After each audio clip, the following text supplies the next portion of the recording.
Hello and welcome to another episode of the Contractor Growth Show. My name is Mark Lamberth. I'm your host. And today I'm really excited to speak with Drew DiSilvestro Jr. at AmeriTech Contracting in Berlin, Connecticut. Drew, thank you so much for being with us today. Mark, it's my pleasure. Thank you for having us on.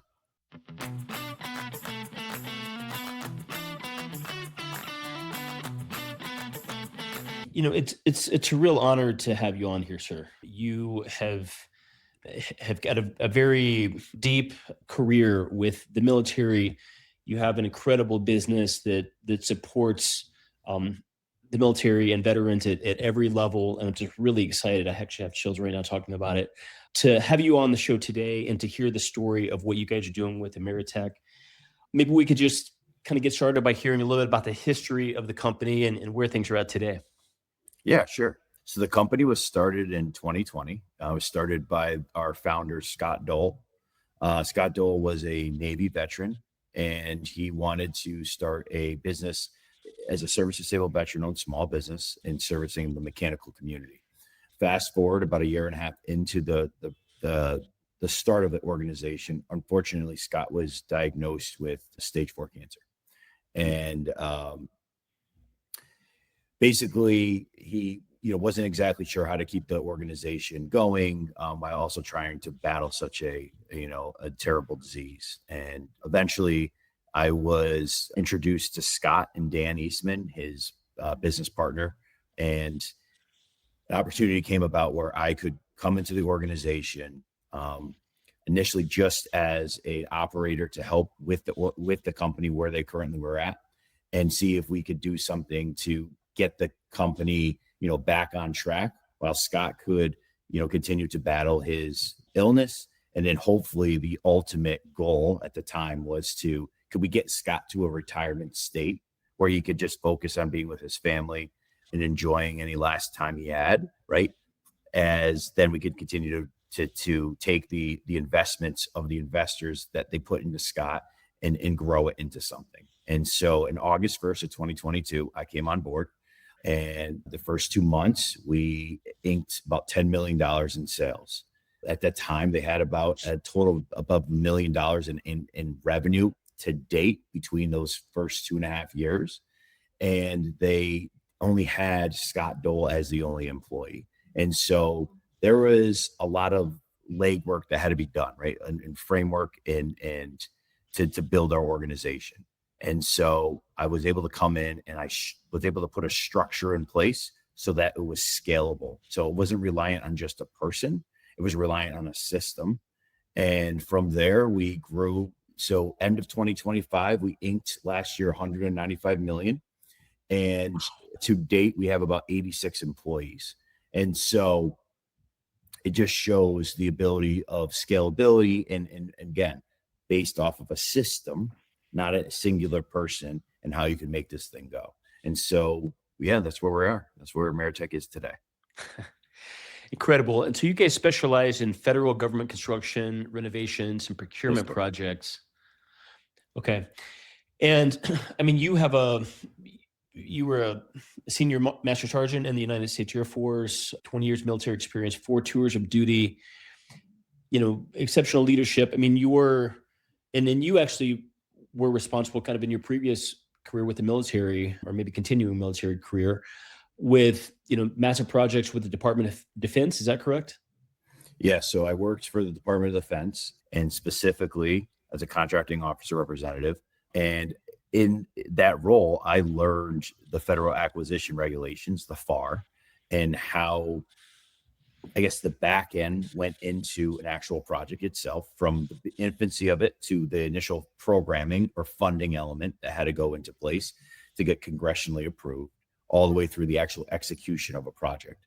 And so I was lucky enough and afforded the opportunity to come on board, do that for a few years. And that was me ultimately learning the government contracting space. When I was in the government contracting space, wearing the government hat, I realized that I could probably do this better, meaning execute as a contractor better than some of the execution that I was seeing and being produced for me as a government representative. And so, I'm very entrepreneurial, I guess you would say. I can't sit still. And so I had to give myself a crack at it. And eventually I ended up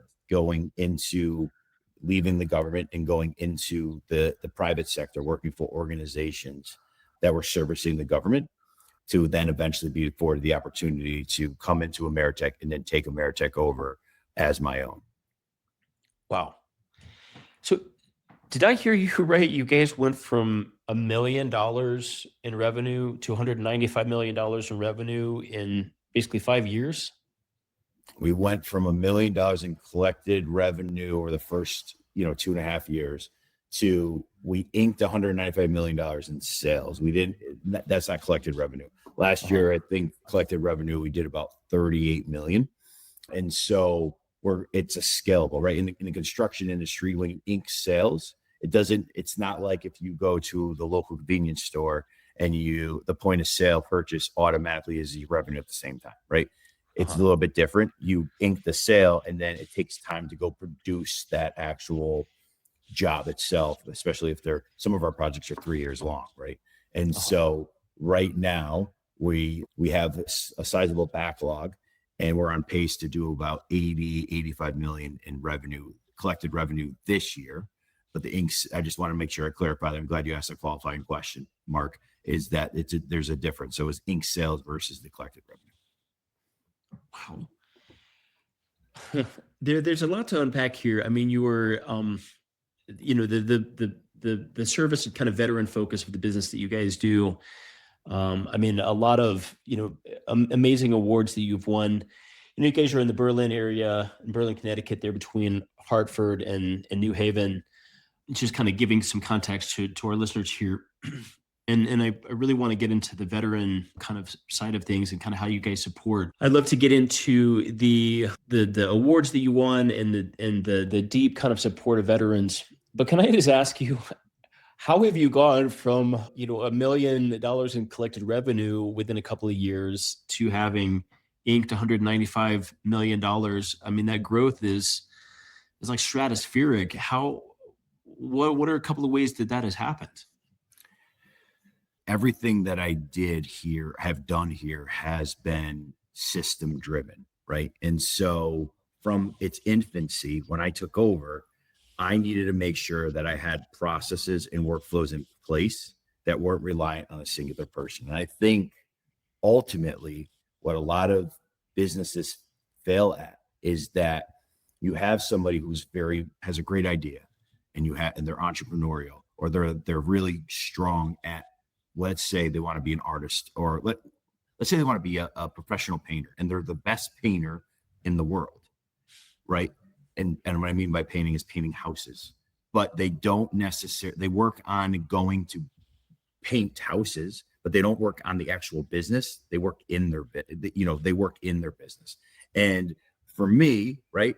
I mean, I started in the trades when I was 16. I was framing houses and condos.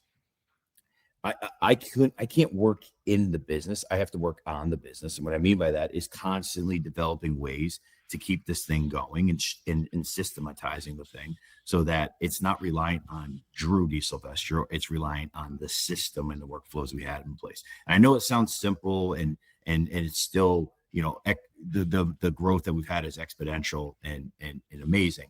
And so with that, right, also is, making sure we have the right bankers, the right banking relationships in place, the right bonding in place.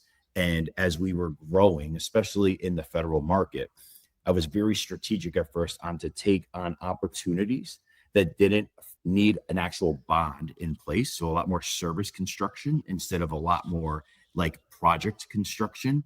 In the federal world, service construction is not a bonding activity. And so I was able to do a lot of these small task orders extremely fast to collect that revenue quickly, to continue to build up my cash that I have in reserves to help towards my bonding, right? And help towards my banking credibility, but also to be able to then take that money and reinvest back into bringing on better talent or better products that I could utilize to help scale our organization. I see. Incredible. So I just want to point out what Drew has just kind of laid out here. I mean, first of all, the the growth path is like phenomenal. It's hard to even imagine what that means. And it requires doing things really, really right. I mean, this is definitely an interview to listen to over and over again. But, Drew is talking about focusing on systems. Couldn't agree more. I mean, we run our business completely by systems, right? And that's just so important, working on the business, not in the business. So easy to get in the weeds. Banking relationships, finance, that's absolutely critical as a CEO. Having financing lined up and having banking and making sure that's being taken care of at numerous levels, making sure there's cash on hand to actually create that banking relationship. Those are all just so important. So Drew, as you've grown the business, you guys are comprised almost entirely of veterans, 40% of staff being military connected. Have you found, we talk with a lot of folks here on the podcast about the importance of hiring really A players and A quality talent. And, we have a lot of military, ex-military, current military, veterans come on that have now become business owners. And I always find that there's a really just kind of high level of quality. There's a certain kind of ethos that comes through a deep kind of accountability. They're always like right on time. There's just the company seems to be infused with a certain level of kind of honesty. I mean, have you found that as you have staffed up the company with, people that really share your values and share the mission of the company, veterans, that has been a key kind of driving force of being able to just know that folks have got another level of accountability and ultimately that these are, just very high quality kind of A player level talent? So I would say to you, it's a few things. One, it's setting the standard and the culture from its infancy right on, right? And so what I mean by that is when I had 2 employees, right? If being on time and showing up on time is a value, right, that I believe in or the company believes in, then you need to redirect and correct that action immediately from 2 employees, because if those employees stay and you start creating that culture, they're going to remember that when you get to 80 employees, right? And so if you can't do it at 2 employees, what makes you think you're going to be able to redirect it at 80 employees? And so from our infancy, the standard and the culture have been huge in making sure we lay out the rules and policies in regards to the way we want to execute in a day in and day out basis. I would also say to you that it starts from the top. And so what I mean by that is I cannot be a hypocritical leader. If I don't do what I expect my employees to do, then how can I expect my employees to do that? So I have said to all my employees as they have come into AmeriTech, there's not one job that is currently being executed in AmeriTech that I haven't personally done myself. So therefore, it's a unique situation, but therefore I know exactly all the inner workings of it. And so if I have an expectation on how we got to go and execute it, I can say to them straight in the face, hey, I've tried it. I've done it. I know this is the way I want to go. And this is the standard I have on the execution on how to go get it accomplished.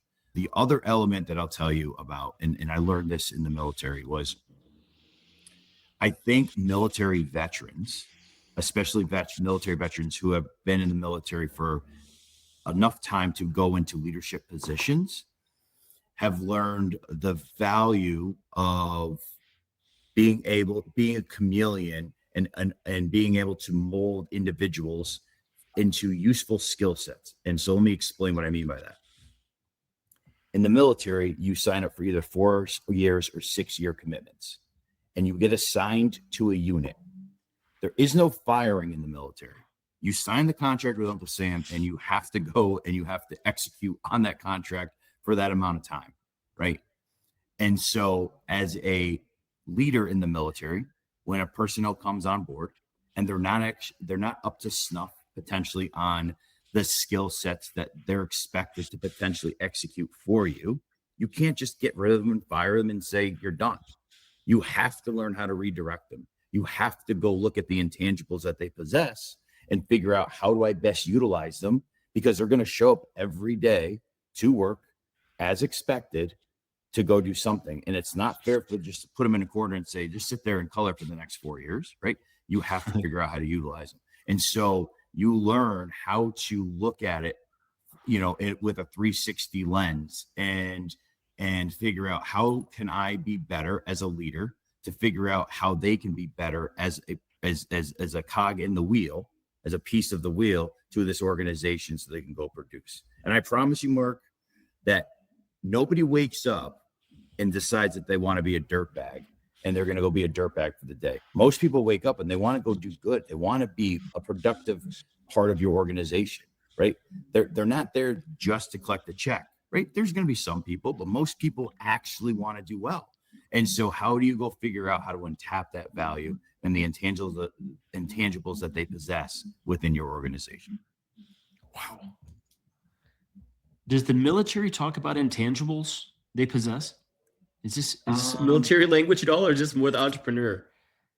I would say to you, the military doesn't necessarily talk about that in particular element. And I guess that's just my mind being abstract and thinking about it in a different way. But the military does force you to go figure out how to utilize that individual or that person, right? And you have to go get it done. And so therefore, indirectly, they're teaching you or they're talking to you about it, but in a more direct manner without, in such an abstract way, I would say. I see. Amazing. You were recognized by the Hartford Business Journal 40 under 40 here in 2025 for demonstrating leadership, entrepreneurial spirit, and community involvement. I mean, what was that like winning that award? It was very humbling. I was ecstatic when I saw the email come through. A couple of my team members ended up putting me in for the recognition and the award, and it was just a humbling experience. A loss for words to it be recognized at such a high level. But it was amazing honor and a great accomplishment. But it was something that I could tell you I couldn't do on my own. Right? Every award that I've won, every accomplishment, every honor that I've been nominated for is because of the team around me and the excellent work that my team does. I would say to you that I actually don't feel like I work day in and day out. Right? I feel like I'm. One, because I love what I do, but two, because I'm not the one that's actually in the weeds doing the actual physical work like these guys are, or these girls are, right? These females are, right? They're the ones putting their hard work at it, and they're doing all this stuff. They're just moving in the direction that I've advised them to move in, or the redirection that we advise them to move in. So it's because of my team that I have been put in this great position. Wow. So you guys have gone from one or two people on the team, staff, to 87 people here in the last, 3 or 4 years. How do you have any tips or thoughts on how to staff and hire that fast? I mean, that is an incredible rate of hiring. You've got 8 players on the team. Any light that you can shed on how to be able to hire that quickly and kind of get amazing team, together? So when we were first hiring, right, it goes back to the mantra that I was just talking through, right? Finding the intangibles. You can't just fire in the military. You have to figure out how to utilize them. And so when I was just first scaling AmeriTech up, I didn't have the capital to go hire the best, the most qualified engineers, the most qualified project managers, the most qualified talent out there, right? I found really good individuals, but they weren't necessarily, if you go look at it, consider the top talent in that specific position. And so what I hired for initially specifically was the intangibles that I'm talking about, is that I would look for what Drew DiSilvestro thought were the intangibles that are needed for a solid assistant project manager, or a solid estimator, right? Or a solid finance, person, finance manager, whatever it was that we were hiring for. Because I knew that I could help mold them into the manager, that person, that position, based off of the skill sets they already possessed. And so if I spent the time and worked with them and coached them, then we could get them to where they needed to be able to execute at a higher level in that position itself. And so that worked out really well for me. So I would say to the listeners out there, when looking to scale your organization up, you're not going to be able to go out there and just put an arbitrary, a significant amount of money out there into the world and just hope that best talent pool comes. And I could tell you that if you just throw money at situations, it's never going to pan out for you anyways. If you don't lay out the expectations or know exactly what you're strategizing for. And so therefore I empower them to go look at the skill sets that they believe are going to be best suited, the intangible skills that's best suited for the positions they're trying to hire for, and hire based off of those. The experience is great. And then as you continue to grow, then start to level up and try to find the better talent pool as you start to learn and understand that position better. So that's one. The second thing is that I would say to your listeners, and they're not going to like me saying this, but I'm going to say it. You can't not hire. What I mean by that is you can't grow without actually hiring, right? You think that you need to get the work and get the sales or whatever it is, but it's never going to work out. You have to hire in advance to getting to that level. And so I am constantly, and AmeriTech's mantra is constantly out there in the world looking for the best talent available and constantly looking to bring that talent on board, because we understand the importance of having the talent here so we can continue to grow and scale and hit the goals and the milestones that we're looking to hit. Wow. Have you ever hired too far in advance? I mean, just to, does that ever come up? I mean, have you ever, it sounds like not necessarily. Yeah. I mean, does that come up at all? Sort of like we've got these 6 people that we'd love to have on a team, but we're not quite there yet. So I will tell you this, right? So Mark, there's times that I've interviewed and I've talked to people. My vice president of operations, right? I met him in 2021 when we were deployed in the Middle East together. And I really wanted to figure out how to, when I came over to AmeriTech, how to bring him on board and have him get involved with our organization. But we talked about the opportunity for about a year consistently before it was the right time to bring him on. And so sometimes, yes, you can't just bring him on. It's not the right time, but it might not be the right time then, but it's okay to have the conversation and talk through that. So that's a scenario where, and there's been other scenarios that this has happened where I've talked to individuals and we figured out, hey, I want you. I know you want to come on board too. Let's figure out a way to transition, put something in place. Let's put a roadmap in place to work towards getting that goal satisfied for both of us on both sides of the coin. And so, and then I would also say to you, Mark, that you can't be afraid to get rid of individuals if they're not performing to the expectations or to the level that you expect them to perform at.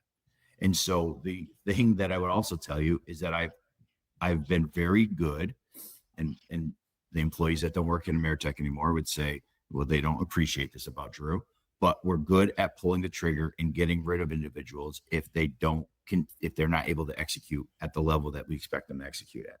Now, I think we do a really good job of having those hard conversations and providing redirection and performance improvement plans to get them up to speed to where we want them to be. But if you can't hit that mark or you can't execute at that level, then you just don't just hold on to somebody just to hold on to them. I am not scared of not having somebody here working for us because we feel that if we lose that person, who's going to fill all those miscellaneous items that have to be done on a day-to-day by John Doe, right? Okay, well, we're going to figure it out, right? But I'm never going to allow my being nervous or anxious about an employee fulfilling a position to hold me back from getting rid of somebody who's not necessarily a good fit for the team. I see. Incredible. So you guys are based here in Berlin, in Connecticut, but you have satellite offices around the country. Is that right? I mean, what is your kind of geographic space you operate in? So I don't know if they're necessary satellite offices. We do have an office. Actually, I just think the lease yesterday for a new location in Chicago. We do have an office up in New Hampshire. We're out of Connecticut, but we're actively in 22 states doing construction. And we do have a big national outreach currently. Yes. Okay. What an amazing story. I keep on pausing here because I'm taking too many notes. Incredible. I learned so much from just the brilliant individuals that come on to this show that I'm so lucky to have and be able to talk to. Amazing, Drew. Kind of more or less in closing here, kind of getting towards the end. This interview's going on a little bit longer. I wanted to spend more time talking with you. I'm really grateful for your time. Yeah. What does the future look like? You guys have had this incredible growth. It looks like the future is kind of wide open. I mean, are you guys looking to still kind of continue to grow here over the next few years? I mean, there's some huge goals. Are you guys kind of in a more stabilizing mode at this point? No, the plan is to continue to grow. So strategically wise, 2026, we're looking to introduce the private sector into our organization. So we're actively starting to work towards those inroads, right? And what it looks like to start hitting the private sector market, specifically hyper focusing on the private healthcare and the private life science aspect of work, right? Expanding outside the United States. So starting to do work OCONUS in some areas where maybe embassies or where we have DoD facility or Department of War facilities, across the globe. So that's another avenue we're looking to strategize and look towards. And then another strategy we have in place is maybe starting to invest into or develop self-performing like small MEP organizations underneath kind of the mothership of AmeriTech itself. By the next 5 to 7 years, I do believe we can be collecting about $500 million year over year. Wow. Amazing. So, I'm always really taking lots of notes here, and I just want to kind of go over a few things that we've talked about here with this amazing interview with Drew. The company's grown, exponentially here from a couple of, one or two folks here a few years back to now having 86 employees, $195 million, inks, $85 million potentially, collected here this year. Drew talked about the things, when we look at that kind of growth, when we look at that type of revenue, okay, the only way that can happen is with high level superior execution. Okay. I mean, this is a whole other level. And so it's really worth listening and paying careful attention to what Drew is talking about here. Okay. Company is almost all veteran driven. He's won many awards. I mean, I've really only touched on, there's so many other things to talk about here that I haven't even gotten into, but his advice is to, create system, processes and workflows in place, to work on the business, not in the business. We love that advice. Very familiar with that type of concept. Really, make sure the banking relationships are set up in place. If you don't have the cash and you don't have the bankability, you cannot move at that speed. Really setting standards for the culture from the very beginning, laying out rules and policies. Culture kind of starts from the top, and so Drew is, not willing to. He's done every job in the company, and that's kind of clear to his team. His team nominated him to be, to win an award for 40 under 40 here last year. Really focused on these intangibles that, in hiring for intangibles, it may be if you're at an early stage and you can't sort of afford the type of talent that a company like this can now afford, right? And in the beginning, you need to hire for those intangibles and train up and, hire in advance as possible. And even if you can bring someone right on the team right now, start that conversation. Potentially that conversation happens over years. Potentially someone needs to relocate to your location. Can be a long process. Also to fire fast if you need to, because the team culture and how everyone is kind of operating, it's very important that really stay intact. And I just really get the sense that Drew, as the CEO of the company, you have very carefully curated the way that that the team goes about their day, the way that everyone, A players want to work with A players. They're not going to work with C players, and B players need to become A players.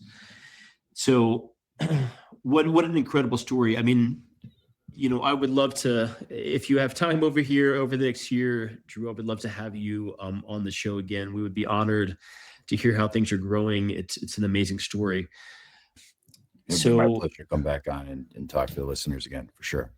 Great. Well, thank you so much for sharing your valuable time with us here today, and wishing you guys just, amazing success here over 2026 and the years to come. Thank you so much, sir. Yeah, thanks for having me. And to the listeners out there, remember, you can't pay for loyalty, but you can reward loyalty. It's key. Got it. Can't pay Have for a great loyalty. day. Thank you. Drew, one last thing. I'm sorry, sir. Yeah. I just want to get your contact details here so that, with the website, I mean, I always end with that, and I kind of forgot that here. If a company is, if organizations are looking to work with a company like yours to get these large, infrastructure projects done, or if someone is in your area or even in the, the states you work in, they're looking to be a part of your team, if they're a veteran, what are a couple of the best ways to get in touch with you guys? Sure. So I believe our website has a contact form, but I also, if you're looking for any opportunities to speak directly to myself and for consulting opportunities, or to just, get on a call for 30 minutes or so, you want to reach out to JPost. So JPOST at AmeriTechContracting.com. That's AMERITECH contracting.com. We do get a lot of inquiries on consulting opportunities, and currently we're starting to develop that part of our organization right now. In regards to opportunities into bidding or any of those kind of opportunities, you definitely want to reach out to, you can send me a direct email. It's Drew, DREW, at AmeriTechContracting.com. And I can't tell you that I'm 100% going to be emailing back, but I have an assistant team behind the scenes that tracks my emails, and they'll make sure that gets off to the business development and estimating side of the house to get involved in regards to that. Fantastic. You can take a look at their website, AmeriTech Contracting, AMERITECH contracting.com, and to reach out for kind of inquiries, get in touch with JPost. It's the letter J, post at AmeriTechContracting.com, or to email Drew directly. Email him at drew@AmeriTechContracting.com. Fantastic. Drew, sir, thank you so much for being on the show today. Thanks a lot, Mark. It's a pleasure. Have a great day.